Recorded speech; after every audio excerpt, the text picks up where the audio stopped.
Now, Tom, I'm sorry, but the wife just pointed out I don't think I changed the spelling on your name on the YouTube channel. She says, well, Oh, didn't you change his name? I'll have to do that didn't after the even show. notice. Didn't notice. It's all So, good. anyway, my friends, we have Tom Landry with us tonight. You're a grower from the East Coast, very passionate about what you do and why you do it. And you're using Leighton Morrison's horizontal soil system. And if I remember right, you got 45 or 48-foot long beds. But I just wanted to have you come on to share the passion for what you do, why you do it. And I'm really interested to find out how Leighton's system is doing in a truly commercial grow.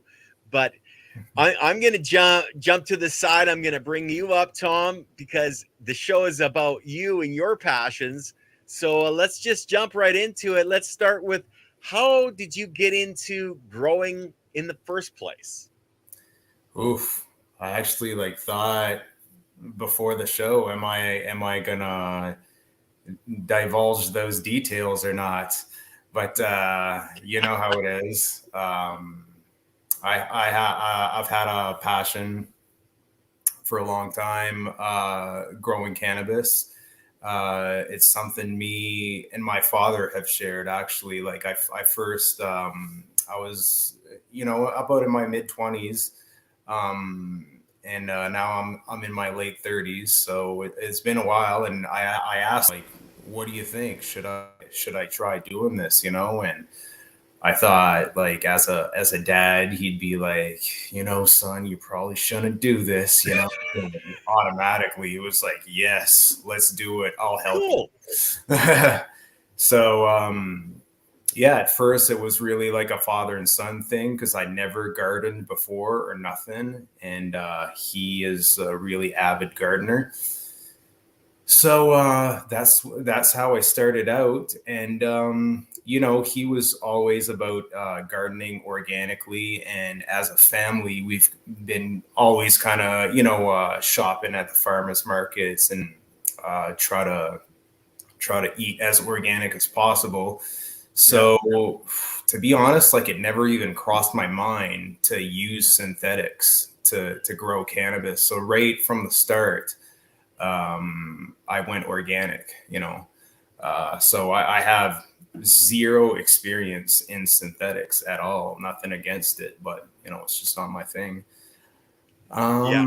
So yeah, so I at first I was just mixing my potting mixes as much as I could, kind of sort of trying to mimic what my dad was putting in his garden, Right. just your typical maybe feather meal and alfalfa meal and stuff like that, just blending it together, hope for the best. And then I discovered Subcool. So I was right into doing variations of the Subcool mix, and I just thought that I was getting the best pot that I had personally ever had. Not that I had too many connections there, but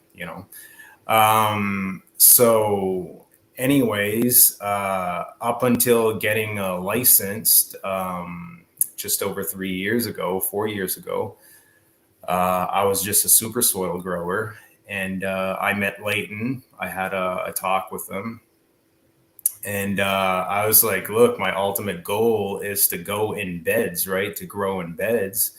Right. What do you have to say about that?" And that's when he told me about his horizontal soil system. And at first I was like, oh shit, it always needs to be more complicated, right? I couldn't just chuck super soil in there. Now he's saying I gotta have sand, silt, and clay and rocks and sand. And I was like, oh Jesus, this guy, should I go with this kind of thing? I was thinking about it. And following all his podcasts and just doing a lot of my own research too, I noticed, oh my gosh, so soil is sand, silt, and clay organic matter, and Yeah. I'm not growing with sand, silt, and clay. it just hit me how kind of ridiculous that was, right? So I was like, okay, well, clearly the next level is sand, silt, clay, organic matter incorporated, right? So I still kept growing for a couple of years, just in super soil pots, and it worked really well. I still have a room with super soil pots. Matter of fact, Right. that I haven't converted to the horizontal system yet. But yeah, just slowly but surely, gradually learning about the soil horizontal system, making test grows, really going deep into sand, silt, and clay ratios, because it's not that easy to determine your ratios of sand, silt, and clay. We can get into that if you want. Hmm. But yeah, after a couple tests, when I got comfortable, I built the beds. They're 45 by 4. And so far, so good. It's going really, really well. I'm honestly just 2.5 weeks in flower right now, actually 2 weeks in flower. So Okay. I did my whole veg in 2 weeks in flower, and it's totally rocking. And my test grows that I had done in pots went really, really well too, like gnarly plants. So yeah, I'm a full believer. I love it. And you also work with Dr. Av Singh. Is that not correct? Yeah, totally. So he's helped me on the regulatory side of things to acquire my license. And he's given me really, really valuable advice throughout my career so far, and he's been a huge, huge help. So I can't say enough good things about him. Really, really knowledgeable. Well, and one of the beauties is when the wife got Leighton to come out of retirement from the Living Soil conversations. Um, we called Dr. Av Singh and asked him if he would be Leighton's co-host, being like, no, we have a scientist and somebody that has done it for so many years, using soil to do amazing things in growing plants. I think it's a perfect combination for people that, to take the conversations really to a new level than what they were before. But um, so you've done some test grows. How many test grows did you do using the horizontal system? Well, honestly, I might have made it sound like I did a bunch of grows. I built a 7-gallon pot, Right, exactly like I would have built the beds, and I right. did a full grow in it, and it just rocked. So that was good enough for me. I mean, if I can make it rock in a 7-gallon, like how could it not do just as well, in beds? Yeah. So yeah, no, there's definitely like something totally next level about it. Next to a plant just in potting soil and real horizontal, it's really awesome. One thing that really surprised me is that I've heard some people say that if you're gonna grow in pots, since you're restrained to the size of that pot, you should consider just going in a potting mix, right? Because you'll just Hmm. have more available nutrients. It just seems logical, and I would totally share that opinion. I'd be inclined to anyway. So going into my horizontal test pot, I was kind of expecting like, okay, the plant's going to be deficient. It has way less potting soil. Like it's okay. I don't have to judge it based on that, right? It's just a pot. Right. It's not a bed.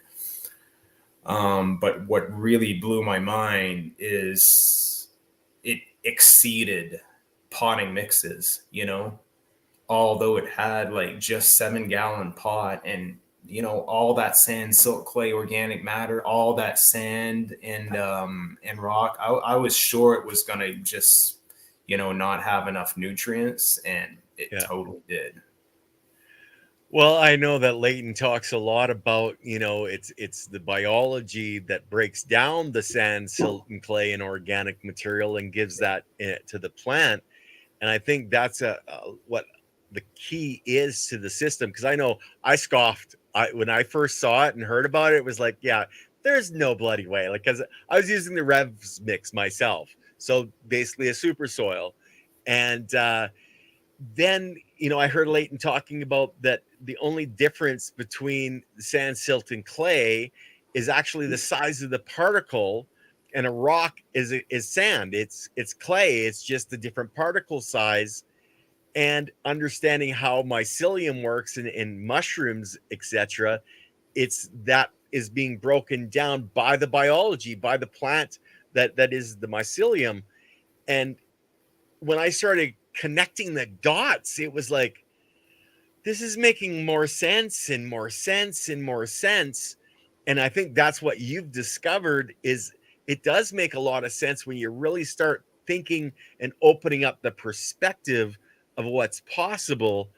And now you've got a 45-foot bed, 4 foot wide, and I'm assuming it's 3 to 4 feet Four of them. deep. Four of them. Yeah. Okay. Yeah. Yeah. And they're absolutely rocking it. And like you said, in a 7-gallon pot, you would expect the deficiencies, and you didn't see that. Not at all. Yeah, it's amazing. So, was there any difference in flavor or anything like that going from like a super soil that you were growing in into the horizontal system? Did you find anything like that? Whereas, basically, I'm asking, what's the variety, or was there anything that differences you could tell from what you were normally doing? I'll be honest with you. Like, this is highly regulated, so like technically, I couldn't try it, so I can't really comment on that. But I can tell you, it Okay. was really, really gnarly. Okay. Okay. There was Well, nothing. There was nothing wrong with it. okay. Well, and that, One thing I want to mention about what you please. said, and maybe I misunderstood you. You were talking about sand, silt, and clay and particle size. Were you saying that Leighton was saying like it's only classified in particle size, the size? Well, the way that science is looking at it is they're calling sand and rock and clay different categories when it really is the exact same material, just a different size of the particle. A Well, rock, when it's that's broken, not my understanding of it. and that exactly, and that's what Leighton was saying. Okay, Is okay, that's what you're saying. Sorry. yes, yeah, Right, sorry. yeah, Yeah. Science yeah, is wrong. I yeah, know. yeah, because like the in the schools, it's taught that sand is one thing and the silt is another and clay is another and rock is another. But when it comes down to it, it's all the same component, just a different size of that component. That's what they teach, but that's Okay. not really what it is, right? It's all the same thing. I Well, guess like for example, like silt mhm. is organic matter broken down uh Okay. eh, It's the to silt is its where I'm making maximum. my mistake. It's the Okay. sand, clay, and rock, just different But I particle think size. like ask someone like Av or like Leighton, I think there's still like fundamental differences in the properties of sand and clay. I would say Okay. for sure. Yeah, it's not just a particle size. And that was a big learning experience for me when I mixed my ratios of sandstone and clay, because Okay. there's sort of two ways that I thought to determine it. One was put your sandstone and clay organic matter in a mason jar, right, and put Mhm. water in it, shake it, and Yeah. let it settle for a couple days, And right, you get and then your it's going to percentages. settle. Yeah, Yeah. so you can determine by doing that, or you can send it to a lab. But labs do go with only particle size, right? Hmm. So I tried like the same sample. Really, I made sure that it was, the same stuff there. And I sent it to the same lab a couple times. I sent it to different labs in the state. And it's just like it was always pretty radically different in sand, silt, and clay percentage ratios, right? So it's kind of a problem, I think, in the lab industry determining those ratios because they have fundamentally the wrong interpretation of what it is, only going by particle size. And I really saw it with the jar shake test, Yeah. right? I even went to the extent of taking out very carefully the water in the jar, so Hmm. only the sand, silt, and clay remained. And then I really went with like a spoon and just carefully divided each Yeah. to really truly see what my ratios were, and they were really. I had to go in the end by my own tests and not the lab. Yeah, because if you were sending the same basic thing in over and over and you're getting different results, In the that labs, yeah.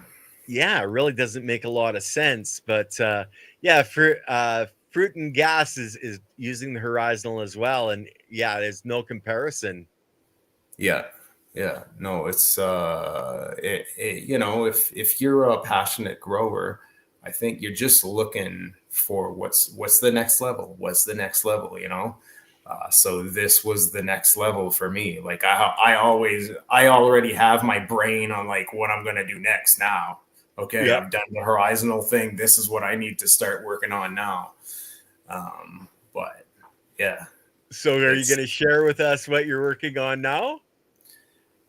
well, yeah, all kinds of little things. Like I've never messed with UV, right? And I've set up my whole room electrically. Like I made the electricians set up everything so I could just plug in supplemental UV, right? And it's been a year now that I could just do it, but I'm always doing something else. So like I'm gonna tackle UV, right? And there's always like a another detail that you can just go further and further. Like for sure, I want to go more into composting, more into using a microscope. Mhm. That's all stuff that I'm not an expert in just yet. So it's endless. You know how it Oh is. yeah. Have you taken a look at John Burfello's new book on using LEDs and what he's doing and the tests that he's run? Because he's next level on that stuff. Like next to Dr. Bugby, Okay. I'd say John's got it dialed in. I've never looked him up. No, to be honest, I've never heard of him, so I have to check that out. Yeah, he's on the OG's Power Hour with me every Monday, and Okay, okay, he just came out with a book that he wrote on LEDs, the new growing future. And like he's actually, we were talking before the show. He's out in Tofino, um, and he actually has his light meter, and he was going to go and test the lighting.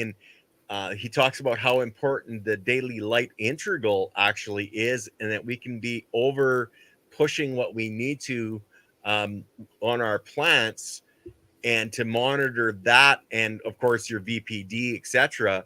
But the that light and how much UV and this different spectrums. So he's got it all written down in his book. I actually got to edit it, the wife and I. So I know cool. how good it is. But yeah, you'll have to check it out. He's got it on Amazon. It's actually very reasonable price. But speaking of composting, um, Yeah.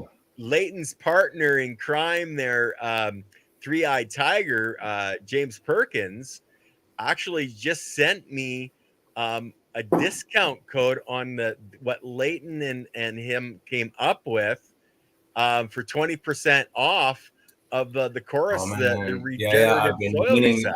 I've been meaning to get that. 100%. Well, Yeah. if you use Ken Regen, you can get 20% off. Okay. I promise you, I'm gonna buy it tomorrow. Yeah, just go to Three Eye Tigered on Instagram, Yeah. and you can follow the link there to it. And then yeah, just check out, put in Ken Regen. Yeah. Okay. We'll do 100%. I was curious when you were talking about LED. Was there like what has he found for as far as benefits of LED of UV, and is there like a specific wavelength of UV that he's finding has more an effect on the plants? Yeah, he does talk about that in his book. Um, and they're finding that certain UV is better than others, and length of time. Um, Yeah, yeah, it's finicky. and instead of giving it a blast of UV, to give it a very small amount throughout the day is better for the plant than giving it like a 10-minute blast of Hmm. intense UV, right? Yeah, because do you know who Wolf Siegel is? Yeah, yeah, I've heard of Wolf Siegel. Yeah, he was actually on the Living Soil Conversations. Okay, yeah, like I've seen him on, I don't know if it was Future Cannabis Project, but anyway, I've seen him do a podcast, um, and he was saying it's all about the wavelength of UV that you're using, Hmm. and I guess that the wavelength of UV emitted by most LED diodes just aren't the right wavelength to have the desired effect on cannabis. So Okay.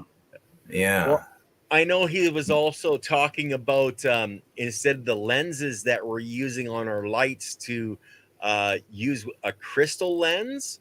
Um, that's what they use when they test the lights. But it's like a $10,000 lens or something. Um, but I like, yeah, it's about a year ago since I watched the stuff that he was on. But it was definitely on either yeah, no, it would have been the Living Soil Conversations The one from I Leighton. saw was kind of like you had to pay for a session there, and it was like a whole day of different like crazy speakers there. This Okay, this was maybe I'd say like 2 years ago. okay, Yeah, yeah. yeah, That's where like I heard about like Efren. Do you know who he is there? Efren Efren, yeah, Leighton's friend Gutierrez, I Efren. think. Yeah, yeah. He's a specialist in fungi there. Yeah, yeah, Yeah, I've so he heard was of on him, but that. I've never met him. So Okay, neither have I. yeah, but then we've never actually met in physical form anyway. But I've watched a lot of that stuff when I was learning from Leighton about living soil. I actually went back to the very beginning of the Living Soil Conversations on the Future Cannabis project. And for 2 months, that's all I did. 16 hours a day was watch those programs to learn and ingest all that knowledge. And so, yeah, I've seen so much. It's like Oh water. yeah, no, it's unreal how much you can learn. Unreal, unreal. Like before all of this, it was a lot harder to learn, I'll tell you. Like Yeah. I thought soil was super soil and that was that. I still knew about Elaine Ignam. I've Mhm. read quite a few things that she's written, and I've read the Jeff Lowenfeld books too there. Yeah. So before Future Cannabis Project and you guys and Leighton and everyone, I still had a clue, but not even close to now. It's unreal the education you can get.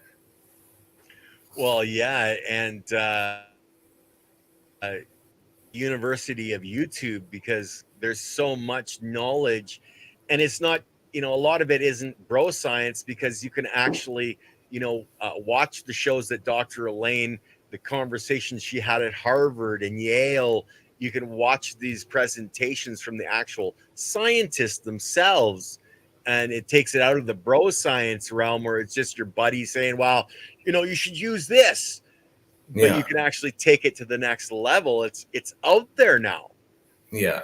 Yeah. And I did have a clue about sand, silt, and clay now that you mentioned, because those, like Elaine Ingham never talks about potting soil, like, super soil. I don't think she like acknowledges that it exists.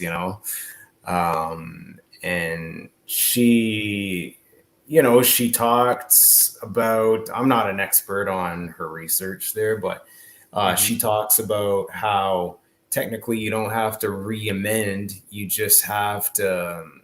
can just keep adding life and keep adding compost, because sand, silt, and clay are like all the minerals that your plants will ever need. So as long as there's the biology there to break it down, your garden can rock.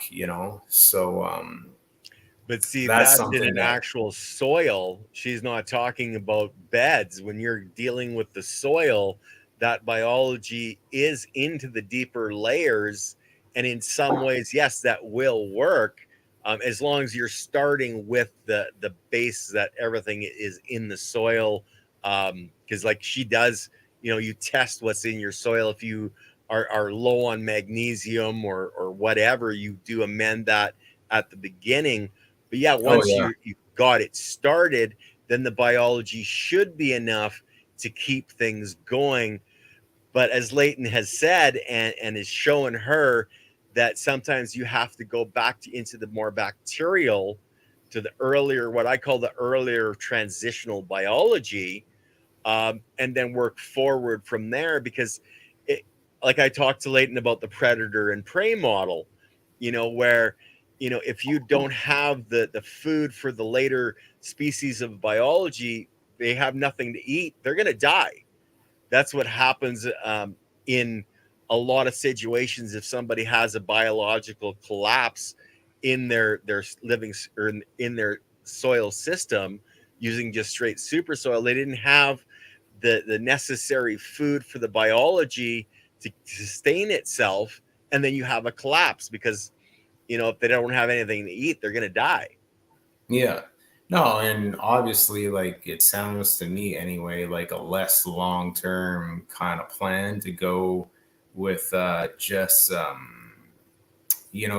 super soil type soil. But at the Yeah, same time, like there's guys like totally rocking it long term, just like that too. yeah, Like I'm a big fan of Green Life Productions there, and I don't think that he's got the horizons going. No one was talking about that. I'm pretty sure when he built his beds. yeah. So I don't know. For some reason, it still works out though.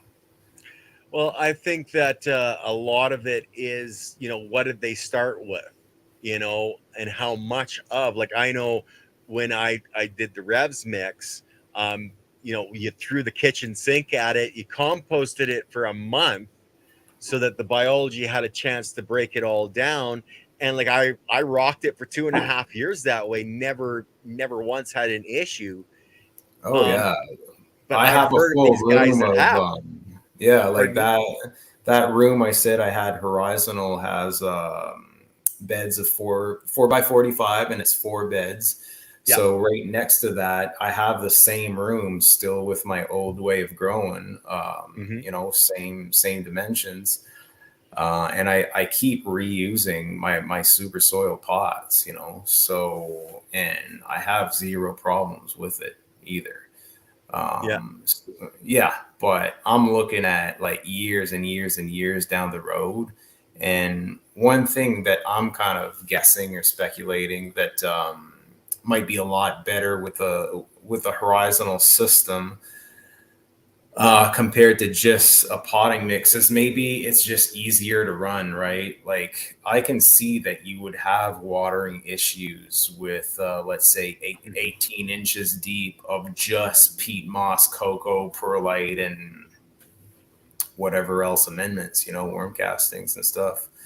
Because I can tell you that so far, when you have the sand, silt, and clay aspect, and you have especially, I'd say, that rock and sand at the bottom, it's really, really easy to maintain. Like my water, the way that I water, like couldn't be simpler.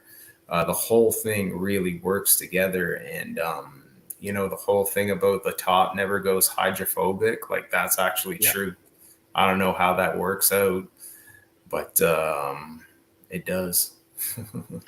Well, I know I used wicking beds. Like I didn't start growing with cannabis. I started growing with, you know, I've been growing for decades, you know, and what we used to do when we had to leave is we would actually put just a cloth into the edge of the pot and drape it over into a bucket of water, and Yeah. it would wick the water up Yep. and you know, water the I've, pot. I've So done that. Yeah. yeah, and that's the same thing Tried it with all. yeah. You know, I started growing tomatoes and you know peppers, and I got into microgreens for a couple of years, and so yeah, I as a truck driver, you know, you got to do piss tests, so I had to stay away from cannabis altogether, and well, anything like that. So I was growing a lot of my own vegetables and stuff, but that was Yeah. where I got into aeroponics. Have you ever looked at aeroponics or aquaponics? No, not at all. Super interesting, but no, just so far, just soil for me. Yeah. Yeah. Well, I I've started my always been into I've always preferred watering from the bottom to yeah, with capillary action. Yeah. yeah. Well, I know I started my first cannabis plants in my aquaponics system in my basement. You know, I had Okay. my fish and everything, and I was Oh, growing wow. lettuce and onions, and you know, and then I got my ticket as a medical cannabis user to be able to grow, I put in some sour diesel seeds, and that's what I grew for 2.5 years. Nice. See, that's another thing that could be like the next level that I'm into, like adding fish in my facility, right? Yeah. I thought about that. Yeah. Well, you know, I watched one guy in the States. He moved to, I think it was the Philippines or something, and set up a big aquaponic system where he actually had the fish separate from the plants, and he was just taking filtering the water off from the aquaponics because he was having a problem with his fish food and everything. If he um, the plants were able to digest, but if there was an issue in either side, whether it was a fish issue or it was a plant issue, it would affect. So he separated the systems, and then just used the you know, he'd add more water, and then he'd use the excess water to water his plants, which I thought Yeah. was kind of an interesting way to do it as well. Hmm. That's how I inoculated my beds with aquatic microorganisms anyway. Yeah. And I inoculated each layer with it. And, it's still early, but so far, very, very good results. I'm actually taking soil samples throughout the grow, and I'm doing a plant tissue analysis too throughout the Okay. grow every 2 weeks. So I'm really going to have data from this grow. I'm also going to test the biology to Cool. make sure it's there, even though I inoculate a whole bunch. But I'm not sure if it's aquatic microorganisms. So I added some nematodes to. I have like zero fungus gnats, nothing like that. No like decomposers overpopulating or nothing Mhm. like that. So even though it's the first grow on it, like everything seems to be pretty balanced out so far. Are you top dressing or using a cover crop at all? Yeah, I'm going to more and more. So I planted some stuff, but it's just starting to pop out right now. So I put I put a couple bales of straw, Mm-hmm. to cover the beds. And I planted creeping thyme, um, some flowers, some marigolds, and a couple of other herbs there, just to get things started, to see how that goes. So yeah, it's my first experience with a cover crop like that. So I'm kind of cautious, to not Yes. attract the wrong pests or Mm-hmm. things like that there. But absolutely, I want to have a carpet on the soil, no doubt. Well, yeah, because without roots, your biology isn't, or without a plant taking the light in and giving or feeding the biology the exudates, you Yeah, are losing a certain amount of your biology. It's like when Leighton was talking on the show with Av on Friday.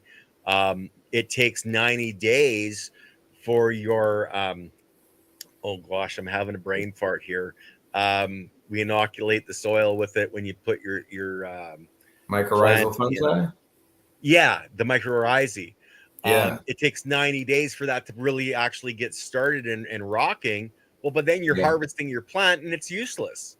Yeah, It, yeah. Well, it, that's what I'm so excited about, the whole sand, silt, and clay aspect, and being able to to propagate your bed with mycorrhizal fungi and actually have it live there permanently is really yeah. something I'm looking forward to testing, to make sure that I have it going on. So Um, are you Go ahead. growing from seed or clone? From clone only, absolutely high pressure to get really high THC in the market. Unfortunately, that's what it's all about. So Hmm. we have to pheno hunt really hard to find those cultivars, those genotypes that will hit the high numbers. So that's the game I have to play 100%. Yeah, Um, yeah. yeah. So So there's are no you way plan around. are you What's that? planning on having your next run for those beds basically ready to plant, and as soon as you cut your plants down and take off the biomass to put the new plant in? Oh yeah, hopefully, a day of cleaning, and then boom, next crop is ready. I'm just 2 weeks in flower right now. Hmm. But I have my mom's pretty big. I'm going to take my cuts in 2 weeks. Yeah. So I take my cuts like mid grow. It takes about 7 days to get roots, but I like to root for in the trays for 14 days just to Yeah, get plenty of roots. The clone strong before transplant, yeah. and then I have a veg room, right? So I plant them in smaller pots, let them veg out for another 2 weeks, top them and stuff, so they're already topped, and Cool. then they go in the flower room. So it's bang. Yeah. And then when you're putting them into the soil, are you giving them like a week or 2 weeks to grab into that soil before you flip to the 12-12, or are you just putting them in and flipping? No, so I veg them in my flower room for sure. So if I'm in the room with pots, I plant straight in the pot, obviously. Yeah. The new room planted straight in the beds this time, but I'm gonna do the bottomless pots there. You've probably heard of that technique. Yeah. Yeah. Yeah. So yeah, they need to, sort of go to that through that transplant shock for sure. When I'm Hmm. not using bottomless, and I let them establish themselves, in the new soil for sure. So strain dependent. This crop that I'm doing right now, I vegged for 2 weeks in the flower room, and Hmm. then I flipped the flower. It's a GMO cross, so you don't want to veg out GMOs too much. Have you grown GMO? I've only grown the sour diesel. It was working for the medical reason that I have. Yeah, So I yeah. just kept growing it. I Cool. was actually like my cloning. I built my own cloner, an aeroponics cloner that I built myself. So I've never even used the peat pucks or anything like that.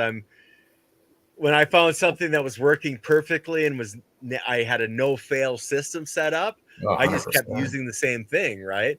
Okay, awesome. Yeah. No, for me, it's like big pressure to sort of, well, not for me, big pressure. I grow for a brand, right? Yeah, But it's still big pressure to like come up with the next big thing, like, well, next big thing, like the next winning plant, the yeah, next winning strain, So I love pheno hunting. So cool. I have a pheno hunt room. Like right now I have I just popped 350 seeds. Well, I actually popped them like six weeks ago. So Right. now I have like all backup mothers and two copies of each. I'm gonna sex Cool. them really soon. So I just love doing that. So for the brand that I'm grown for, I sort of provide them with new strains. Um, so I don't know where I was going with that there, but I was talking about right now I'm growing GMO cross, so it was a Yeah, short veg, right? 2 weeks. On some other strains, I'll definitely go up to 3 weeks. yeah, But that's it. Yeah. The other factor for me, the way I grow is like I top my plants and I try to get like one branch per trellis. right. Like those squares Hmm. in trellis. So sometimes I just have to veg a little bit more than I'd even want to just to achieve that Yeah, full full canopy there. canopy. Yeah. Well, Yeah. I know I was following a guy out of Colorado, and he was actually vegging out for months until he had his canopy at 5 foot by 4 foot canopy, and then he was putting them into flower, and all you saw was this massive colas, in a 4 by 5 foot. And so I tried that, and I had one plant I vegged out for I think it was 7 months before I put her into flower, but I got Hmm. like I think it was 2.5 pounds off one plant.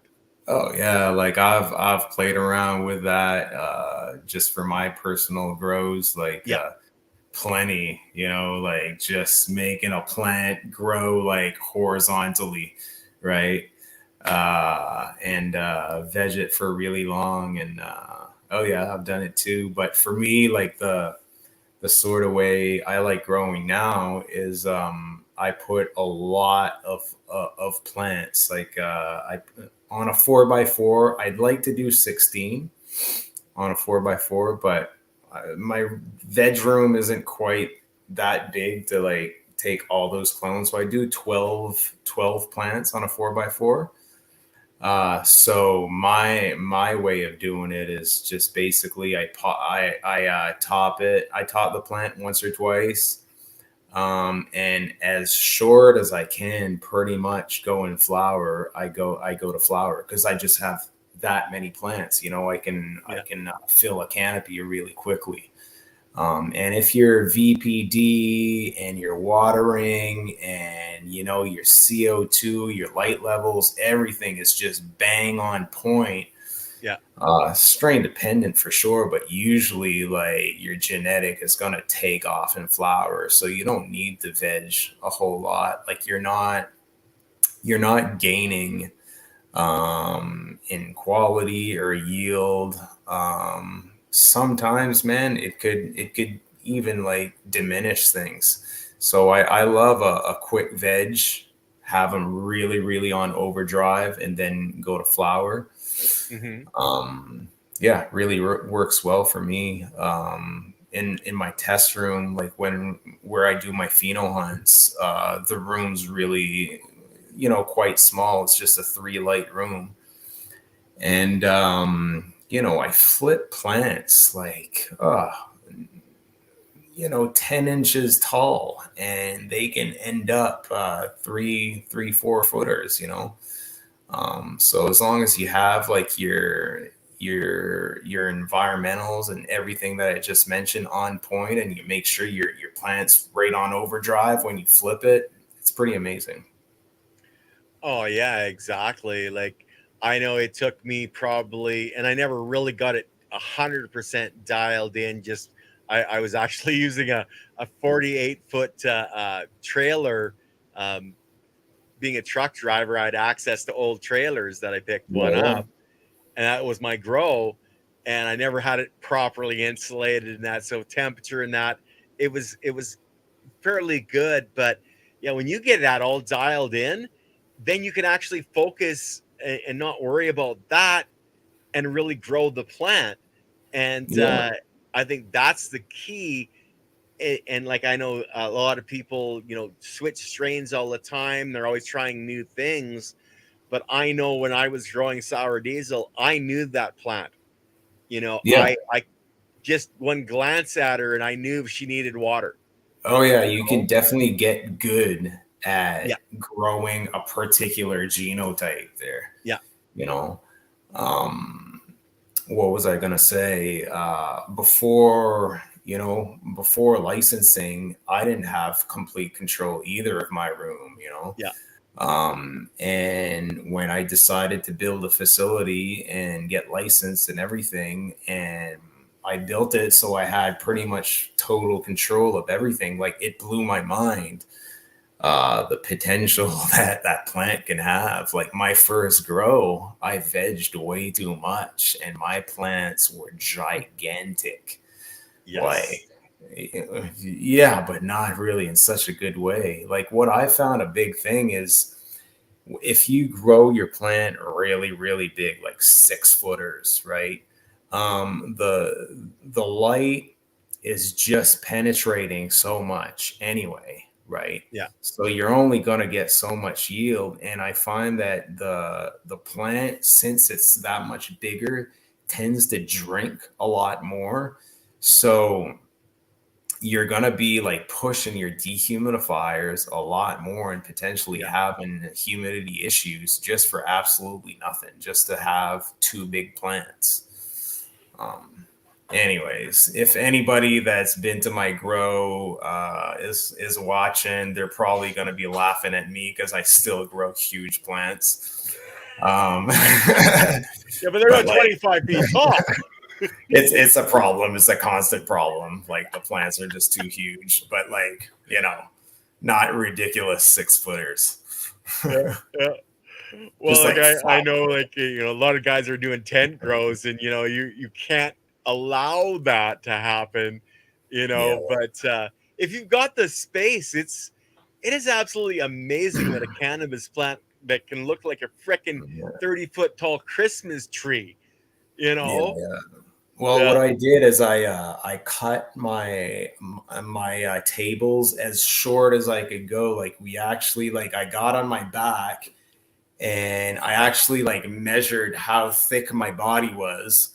So it's like as long as I can go under the table to like work out problems, that's where it's at. Like I want it as low as possible because the beds are pretty thick too, right? yeah, So I yeah. put them on rolling benches, and I still want to be able to see the plants and work on the plants, right? So I wanted that whole thing to be as low as possible. So yeah, that's what we did. Sweet. But yeah, if your plants are just too high, it's so hard to work on, right? But yeah, Well, what I was getting at, sorry, is those benches are as low as they go, mhm. and I have a 14-foot high ceiling too. So 14 feet gives me, plenty of room for error if things get out of control. Or I went on holidays and I think I vegged my plants an extra week. Damn, did they stretch? Oh yeah, yeah, yeah, for sure. And that's something like it's so friggin' sort of high stakes for me there that I would never just bail out for a week on my plants there. But yeah. Well, I know with the horizontal system, you can actually bail out. I think Leighton was talking one guy, he went away for like 3 weeks and he came back and his Yeah. plants were still fine. Well, yeah, and I totally believe it. I'm sure that like I could saturate in my bed and walk away for quite a bit there. But I've noticed though, like my plants are really on overdrive right now, and they're starting to drink more and more. And since I'm watering from the bottom, I can tell when they're saturated, the bed's saturated because it's just not waking up anymore, right? Um, so the way I'm sort of doing it is when I water, I can see how much the bed wants to take up. And like I said, now that the plants are on overdrive right now, I could see that bed like drying up like Pretty quick. just a total day and just a total guess. Like I would never like not water it for 3 or 4 days, honestly. Yeah. Because like I skipped a day the 3 days ago. I skipped or whatever it is. It was Saturday, and I didn't water. So when I came back Sunday, my gosh, they took a lot of water before I could saturate them from the bottom. Hey, Avi. Whoa, Av is here. Thanks, Tom and Ken. Hi, The Av. passion to grow and the passion to share. And thank you, Av, for what you're doing with the new show with Leighton. It's all about caring, sharing, and community, and that's what we all love. Oh man, that's mind blowing to me. Like my two main guys, I don't think they knew each other until I don't know when, like not that long ago. Yep. And I sort of like on one hand talked to Leighton, on the other hand talked to Av. It was like a separate thing kind of thing. And now they're like making a podcast. It's just like the friggin' dream soil podcast. Well, I actually had the gentleman from the Grow Doc app put me in touch with Av, and we actually were talking about the Grow Up conference that's coming up in Edmonton. And he says, I'd love to have Leighton Morrison come up. I said, well, yeah, I can make that happen. And so I reached out to Leighton that day, and I had, yeah, I'll come. So I reached out back to Av and said, yeah, Av, I got him, no problem. Amazing. No, honestly, like Av asked me to ask Leighton to come to grow up, and I was like, I just thought, I don't know, like Leighton's too famous, like we always say he's a rock star of soil. And I'm like, it's like friggin' asking like Jimmy Page, We're not Jimmy worthy. Page of soil. We're not worthy. No, but he's totally like, just a regular guy. Down to earth. Really down to earth, willing to participate. Yeah, so I should have asked him. and here, what dream team, Dr. Av Singh and Leighton Morrison. That's how I feel. And like I'm learning 100%. so much, 100%. Now, Silly Lily did have a question. Oh, sorry to interrupt, Tom, but Silly Lily did have a question for you. You're on the east coast of Canada. Which province? I lived in New Brunswick for 8 years. Yeah, I'm in New Brunswick. Yeah, southeast. Cool. Near Moncton. Yeah. So I know down there. I had to arrive. Well, because I'm a truck driver, I knew people from out there. They used to lose houses out there in their snowstorms. Do you guys still get that kind of weather out there? Oh my gosh, no! Like you're probably referring to a record-breaking storm that we had in 1990, where like houses were pretty much straight up buried. But that was a one-time thing. Like right now, there's like maybe 2 inches of snow. Okay. So it's not necessarily it's winter dependent there, but that was a very rare thing to happen for sure. Yeah. Yeah. Don't get me wrong. Like, it's super cold and it like kind of sucks winter, but I think Hey, it's come probably to comparable. Alberta. You want to talk about minus 40, Well, I minus was going to 50 on the say, like, regular? we're probably just in as bad situation. It's even worse. I used to truck up north into the Northwest Territories, and you get minus 60, minus 70, minus 80 with the wind chill. And you're out in Yeah. the middle of nowhere driving down this highway, and you're going, my God, if this truck breaks down, I'm screwed. Yeah. Yeah. No, it's we're about halfway there, and I'll be glad to when it's done. Like, it's always stressful as a grower too. Yes. Midwinter, like last week, man, we had 2 power outages in one week. Like, that was Ooh. stressful. Do you have a Um, backup, Jenny? we do, but honestly, we've been lucky so far. It's never happened. Okay. So I can't complain too much. So it was our first time running it there. So we had a couple problems there, but we we got it going there. It's must be like it's a diesel engine, like Yeah. a good 60, 70 years old there. So yeah, it had a honestly, we're in the middle of the woods and it had a bird's nest in it. That's why it wouldn't start. Not kidding. Um, so yeah, in winter there's always challenges. Like you'd think that HVAC would like work better because it's cold and you're trying to cool, but that's not necessarily the truth either. So, Yeah. there's all kinds of challenges for sure. Yeah, thermodynamics doesn't calculate sometimes the way you would like it to. Oh man, like keeping your room, the correct VPD steady and not having hot spots or cold spots or dry spots, whatever. Like, it's easier said than done. That was a big, big learning curve for me going from a really small grow to a bigger room. And I'm still working on it, man. Like, I was switching fans around last week, and my business partner was like, "You're still messing around with fans? Like, it's insane how much I have." But yeah, always trying to dial it in.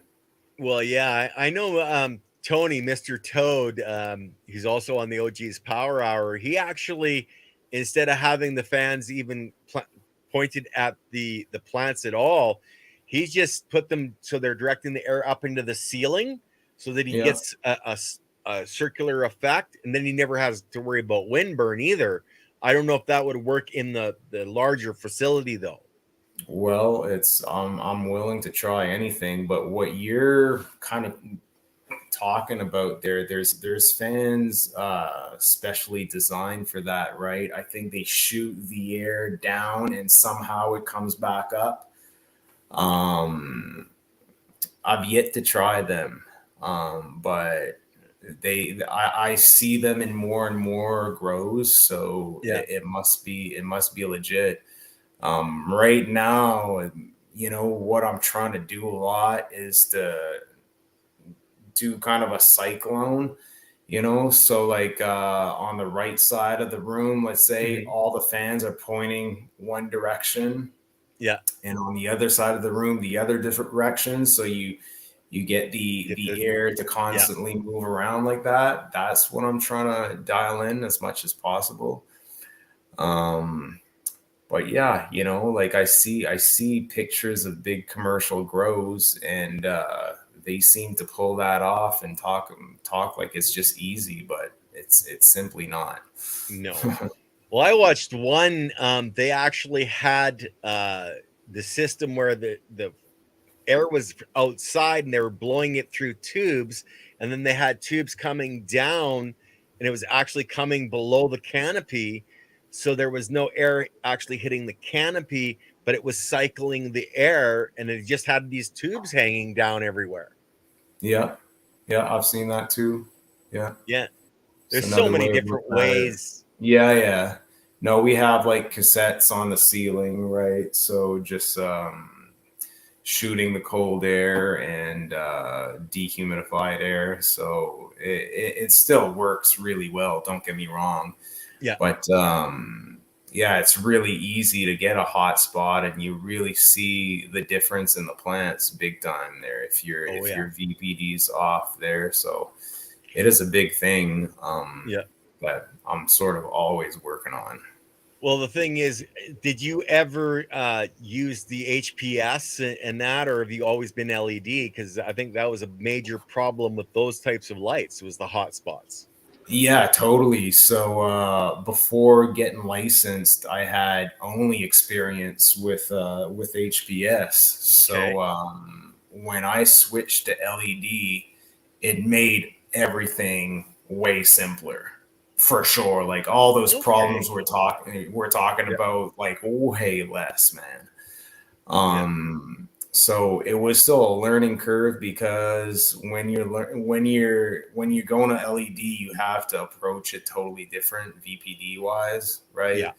right? Because it just radiates so much less heat. So as long as you adjust to that, definitely like LED solves a lot of problems. I think that some guys can't really get used to LEDs sometimes because if you're running plants that do really well under HBS and then you expect the exact same under an LED, like Yeah. it's just not going to happen. It's just going to be different. And sometimes you have to pheno hunt for the particular plant that you're going to run underneath a particular light. I found that too. Okay. So that's why I run spectrum control LEDs. So at Hmm. least that allows me to have you know some options there. But there's no spectrum LEDs out there that exist that you have like total control. So Yeah. yeah, you still have to really keep in mind what plant you're growing and what light you're using. Well, I know because I followed John Burfello for a few years, even before I started growing, and I've only grown with LEDs because I saw the benefit of them. But Yeah, I watched him do the switch from the HPS and the plasma and all the different ones that he was testing, and slowly move into the LEDs. And it's a totally different style of growing your plants. Wanted to eat more, and you had to feed them more. And a lot of guys, they jump in, they expect it to work the same, and it just doesn't. yeah, You know. yeah, totally. Yeah, like I'm kind of stuck with two rooms right now that have different LEDs, and there's like pretty significant differences between the two rooms. So like some plants do better in a room and some plants do better in the other. So I try to like match it. So this particular light, I run those particular genetics and vice Cool. versa. So even within LED, and Yeah. that's what kind of is tough with LEDs is like there's so many different possibilities in spectrum that every Yeah. LED is different, whereas every HBS was essentially the same, right? Yeah. Yeah. Well, we're pretty much done, but I would like to ask you one final question. And I try to ask it at the end of every show. And what would you have to say to the youth of today about the passion it takes to find their path in life? Oh my gosh, like personally, I've always been naturally passionate in specific things that I really go all out. So like from when I was a kid to when I was early 30s, I was a professional musician, like really into playing guitar. And that was my life straight up. Yeah. And then it kind of changed to cannabis, right? So I still love both there, but yeah, I would say that just try to do something that you really love doing, right? So uh, whether it be your job or just just a passion that you've got, maybe a hobby, find something instead of just, watching TV or whatever. Like, Yeah. yeah. And do what you love what you do, because then, Yeah, and 100%. yeah, you want to get up in the morning and go to work. Well, yeah, totally. And that's what it's all about. Just not to be always bored with life, I've always been like that. Like, I've always had like a specific thing that I'm really into. And honestly, like, I have a bit of an extreme personality where maybe like it occupies like too much of my brain power there. But it's all good. I can deal with it. Yeah, yeah. And guys, you should really, if you're on IG, follow him on Lakeburn Gardener. So Yeah, I have Tom, a private account just because I'm trying to not get deleted there. So just yeah. add me. Well, I really appreciate the time that you've spent with us tonight, and I know I've talked to, or I think I mentioned to Av and Leighton that I wanted to have you on the new show with them. Um, Leighton has gotten a lot of flack over the years about the horizontal system, and in a lot of ways, he was starting to feel unappreciated, and I really want to share you and your journey with him, and how much you're enjoying what he has done, and how much respect you have for him. um Totally. Well, how about so we do it while I'm at the facility, and yeah. I could like show the whole thing, show Oh, the beds, show the canopy. that would be brilliant. We're actually looking at switching the show instead. We've been having it or we started having it Friday. Talking about switching it to Monday. Um, we got the summer events are going to be coming out, and most of them they start on Fridays, so it would be hard for Av to do the show, etc. So we're thinking about switching to Monday, and it would be 2 in the afternoon his time, so it would be almost in the evening on your time. Yep, So if that would work for that your light works. My schedule. my schedule is 9 to 9. Oh no, I'm not talking your schedule, brother. It's your lights. Yeah, That's that's what the I one. mean. No, no, no, my light Okay, schedule is nine okay, to nine. That's what I'm saying. Yeah, okay. yeah, Cool. yeah, yeah. Uh, and yes, silly Lily, uh, he is a great guest, and we'll have him Thank back you. another time. Awesome. I'd love to. Okay. Well, with that, guys, the only other show I have booked so far this week is with Tommy Tricombe on Thursday at 10 a.m. Pacific. And then, of course, the Soil Matters with Leighton and Ab on Friday at 1 p.m. Pacific. And we've got Three Eyed Tiger, or James Perkins, on. Um, and they developed the system. The soil regen that Leighton has worked on for the last, I think he said, 15 years.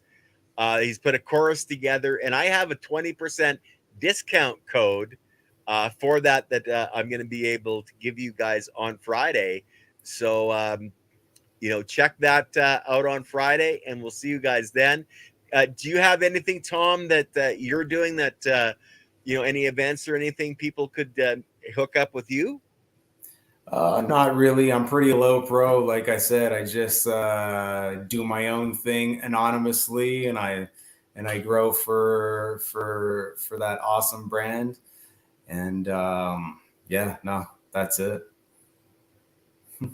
Okay, brother. Well, you have a wonderful night. I know it's 2 hours later for you there. It's like after 9 o'clock for you, um, It's 10 o'clock. All good. or 10. Okay. Yeah. I thought you guys were only 2 hours, but yeah, I guess the one more hour over. So Yeah, we're 4 hours apart from BC, so it makes sense. We'd be 3 hours for you. yeah. Yeah. Anyway, everybody, thank you, Tom, and thanks everybody for jumping on. Don't forget, guys, to share the content.